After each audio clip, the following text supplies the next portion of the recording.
Hopefully this will stay in focus.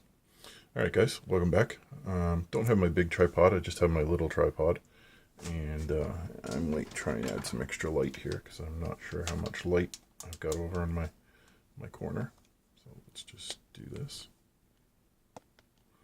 Yeah, a little bit, not too bad. Okay, well I got a little bit more done.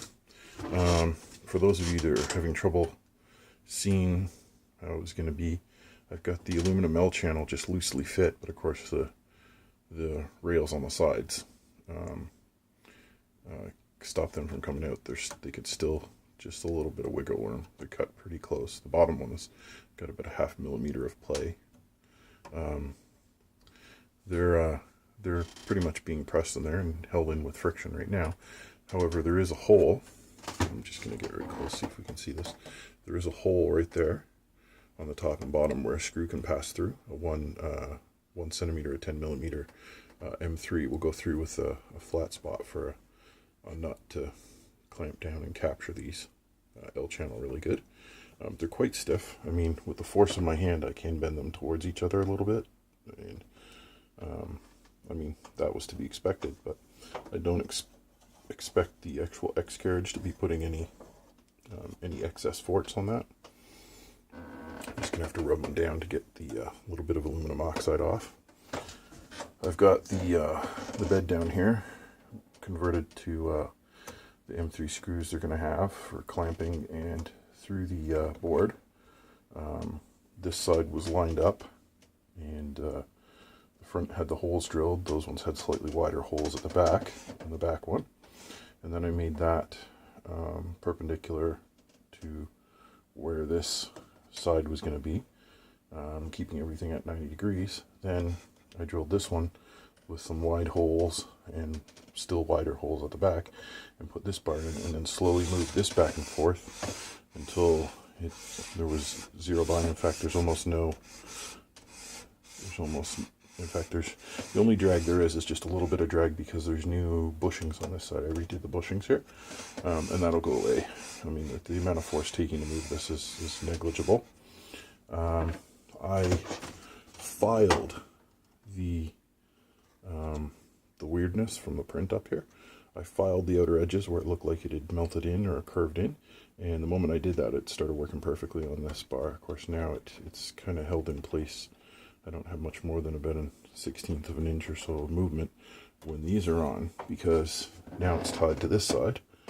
And on this side I temporarily have the lead screw in. And I'm hoping this is focusing on that. Maybe not, who knows. Yeah, seems to be losing focus, but I temporarily have the lead screw here installed. There's the coupling nut. There's zero play. The only motion there might be is because that rubber down there is not even a fiction for it. It's just temporarily to align them. It's not the rubber that's going to be used because the hole at the bottom is too wide. If you see, I can just lift it up. But what I just wanted to test was turning the lead screw for adjusting the height, and it's pretty, I don't think you can see it in this video.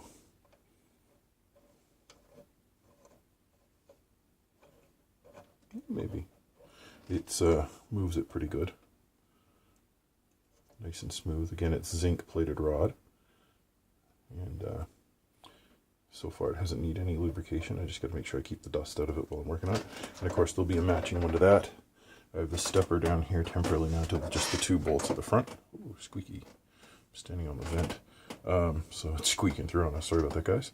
Oh, and there starts up the deep freeze. This bolt here should really be at the back corner, but it's a bit of a pain to get at just now. So I'm either going to make a long wrench for that, just make one out of an old Allen key that I don't use, grind a channel through it that'll grab the sides of these M3 type nuts, and that's probably going to be my plan. But for now, it's plenty secure. But that's the where the stepper motor will go at the bottom. So this is a completed Z-axis rail on this side. That side still needs its stepper motor and lead screw, and then I just have to decide on what I'm going to couple the motor shaft to this with. And I think I'm going to use some rubber hose that I got. and give that a shot. And as I said before, there's nothing capturing this at the top because there's a little bit of room for it to wiggle, and that apparently actually reduces artifacts that can show up in your Y and your Z as it prints.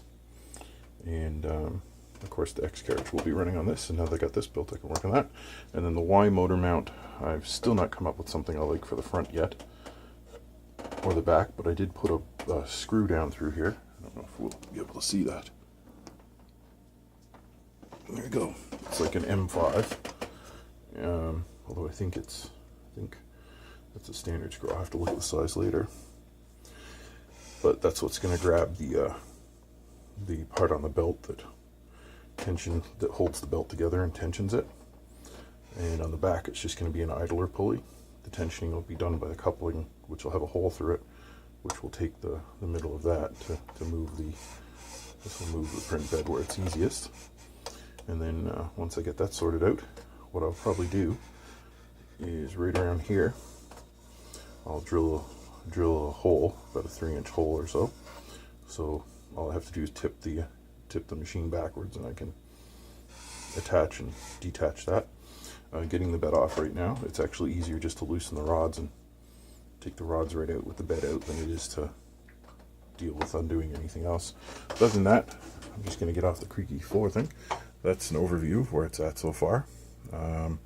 Next I gotta get that lead screw in and stepper in, and work on getting the aluminum channels. They need little notches cut out of the corners to allow clearance for some screws. I need to get them done and their holes drilled for locking them in, and that should be it. Then it should be finished the design for Y-axis and the carriage. So moving right along, and as always, if you got any questions or comments, put them down below. I usually do get to them, and if you like these kinds of things, subscribe. Really lets me know you guys are watching, and as always, thanks for watching. See you in the next one.